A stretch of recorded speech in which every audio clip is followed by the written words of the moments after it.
Hello hi जय हिंद मित्रांनो, जय महाराष्ट्र. नमस्कार मित्रांनो, फुले हा चित्रपट 11 एप्रिल या दिवशी रिलीज होणार होता, पण काही कारणाने त्याची तारीख पुढे ढकलण्यात आली. मित्रांनो, हा चित्रपट रिलीज तर होणार हे 100% खरं आहे, पण रिलीज झाल्यानंतर आपल्या परिवारासोबत तुम्ही नक्की बघायला जायचं आहे. आणि क्रांतीसूर्य महात्मा ज्योतिबा फुले यांच्या जीवनातील जे संघर्ष होते ते सगळ्यांनी बघायचे आहेत. मित्रांनो, आपण जे काही आज आहोत, शिक्षण घेऊन चांगल्या पदावर आहोत, चांगल्या मानसन्मानाने जगत आहोत. आज सगळ्या ठिकाणी आपल्याला समान दर्जा मिळतो.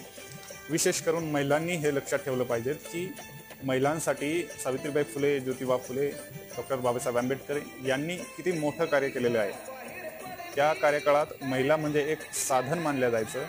आज महिलांची प्रगती किती झालेली आहे ते फक्त आणि फक्त या महापुरुषांमुळे झालेली आहे. म्हणून ही गोष्ट सगळ्यांनी लक्षात ठेवायची आहे आणि हा चित्रपट नक्की बघायचा आहे. धन्यवाद.